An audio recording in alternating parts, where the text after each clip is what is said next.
কথা একেবারেই সংক্ষিপ্ত। ইসলামী ছাত্র আন্দোলন, সাহাবাদের অনুসরণ। ইসলামী ছাত্র আন্দোলন রুহানিয়াত ও জেহাদের সমন্বিত প্রয়াস। ইসলামী ছাত্র আন্দোলন কি চায়? নিজেকে পরিবর্তনের ভিত্তিতে সমাজকে পরিবর্তন করতে চায়। নিজেকে গঠন করার ভিত্তিতে সমাজকে গঠন করতে চায়। নিজেও ভালো থাকতে চায়, সমাজকেও ভালো রাখতে চায়। নিজেও চায় যে আমি মুক্তি পাই, শান্তি পাই, স্বাধীনতা ভোগ করি। সে সমাজকেও মুক্তি দিতে চায়, স্বাধীনতা দিতে চায়। ইসলামী ছাত্র আন্দোলন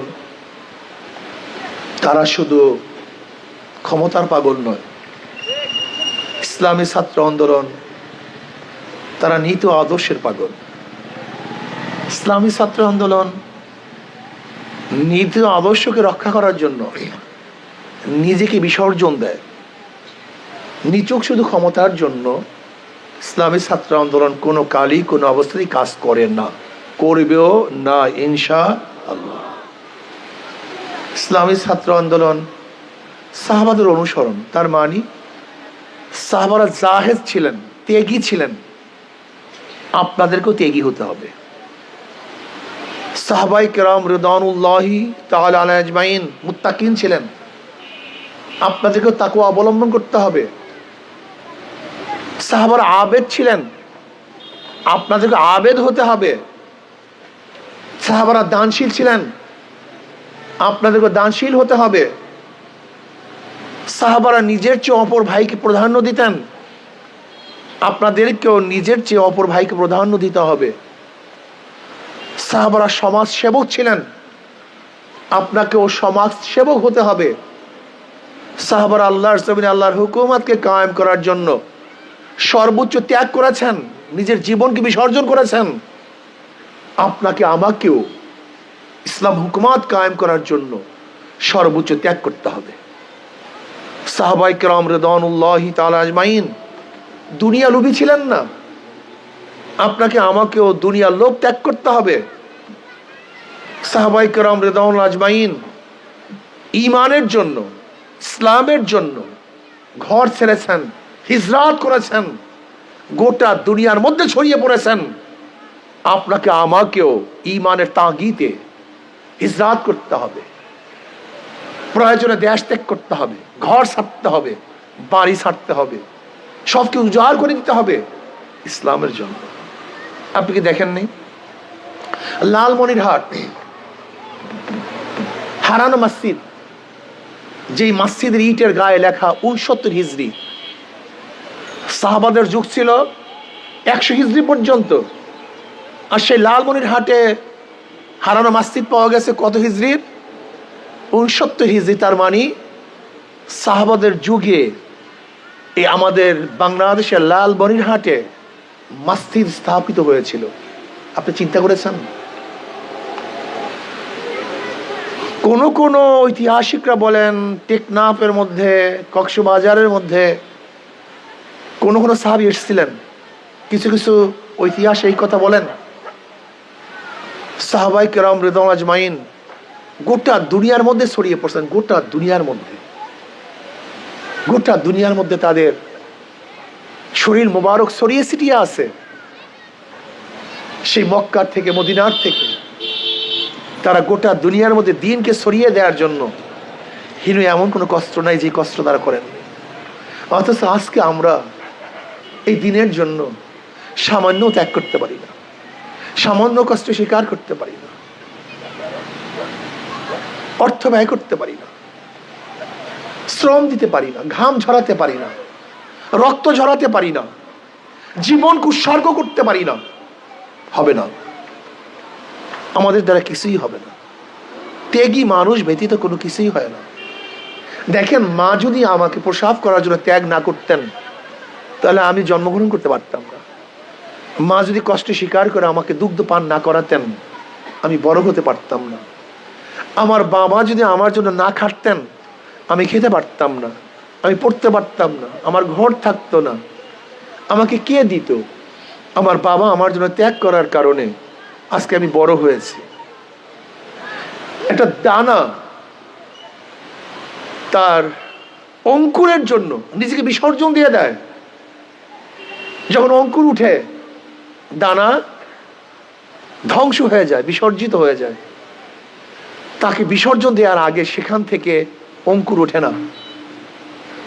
ঠিক তোমাকে আমাকেও ইসলামের অঙ্কুর উঠাবার জন্য, ইসলামের গাছ ফলাবার জন্য তুমি এবং আমিও যদি ত্যাগ না করি, ইসলামের গাছটা কোনোদিন বড় হতে পারে না। ইসলামের গাছের গোড়ায় যদি রক্ত ঢালা না হয়, সেই ইসলামের গাছ বড় হতে পারে না। ঘাম যদি ঝরানো না হয়, ইসলামের সেই গাছটা, বৃক্ষটা দুর্বল হয়ে যায়। এর জন্য ইসলামের বৃক্ষের গোড়ার মধ্যে রক্ত ঝরাতে হবে, ঘাম ঝরাতে হবে। যদি রক্ত এবং ঘাম ঝরাও, তাহলে সেই ইসলামের বৃক্ষটা মোটা হবে, তাজা হবে, বড় হবে। কাযারআন আখরাজা শাত্তাহু ফাআযারাহু ফাস্তাগলাযা ফাস্তাওয়া আলা সুকি ইউযিবু যুররা। যদিও চারা গাছ, একদিন সে চারা গাছ থাকবে না, সে বড় হবে, মোটা হবে, শাখা প্রশাখা ছড়িয়ে পড়বে, ফুল আসবে, ফল আসবে, মানুষ সেই গাছের ছায়াতল আশ্রয় গ্রহণ করবে, সেই গাছের ফল ভক্ষণ করবে, মানুষ উপকৃত হবে। ঠিক আজকেও যদি ইসলামী ছাত্র আন্দোলন ছোট একটা বৃক্ষ, আমি বিশ্বাস করি এই চারা গাছ থাকবে না, সে একদিন বড় হবে, তার ডাল পালা ছড়িয়ে পড়বে, তার থেকে ফুল হবে, ফল হবে, ইসলাম হুকুমত কায়েম হবে ইনশাআল্লাহ। এই জন্য সর্বোচ্চ ত্যাগ করতে হবে। ত্যাগ, দেখেন গোটা দুনিয়ার মধ্যে ভোগী মানুষের অস্তিত্ব থাকে না, ভোগী মানুষের নামও কেউ নেয় না, কিন্তু যারা ত্যাগী তাদের নাম সমস্ত মানুষ নেয়। তারা ইতিহাস রচনা করে, তারাই সমাজকে কিছু দিতে পারে। যারা ভোগী তারা কিছুই করতে পারে না। খাসরাত দুনিয়া ওয়াল আখিরা, ভোগীদের দুনিয়াও বরবাদ, আখিরাতও বরবাদ। কিন্তু যারা ত্যাগী, দেখেন সাহাবায়ে কেরাম রাদিয়াল্লাহু আজমাইনদের মধ্যে যারা ত্যাগী ছিলেন তাদের নাম আমরা সব সময় স্মরণ করি। গোটা দুনিয়ার মধ্যে যারা ত্যাগী ছিলেন তাদের নাম আমরা স্মরণ করি। যারা দায়ীরা সবচেয়ে বেশি ত্যাগী ছিলেন তাদের নাম আমরা স্মরণ করি। ত্যাগীদের দাম সবচেয়ে বেশি। আমি ছাত্র বন্ধুদেরকে বলবো, বাবাদেরকে বলবো, ত্যাগী হন, ত্যাগী হন, ত্যাগী হন। ত্যাগ সবচেয়ে দামি। যে ত্যাগী হয় সেই কিছু করতে পারে, যে ত্যাগী হয় না সে কিছুই করতে পারে না। এর জন্য ত্যাগী হতে হবে। বিল্ডিং হয়, কিছু ইট জমিনের মধ্যে চলে যায়। এখন সমস্ত ইটগুলি যদি বলে আমি উপরে থাকবো, সবাই আমাকে দেখবে, আনন্দিত হবে, খুশি হবে, বলেন তো সমস্ত ইট যদি উপরে থাকতে চায় তাহলে কোনোদিন কি বিল্ডিং নির্মাণ হবে? কোনোদিন হবে না।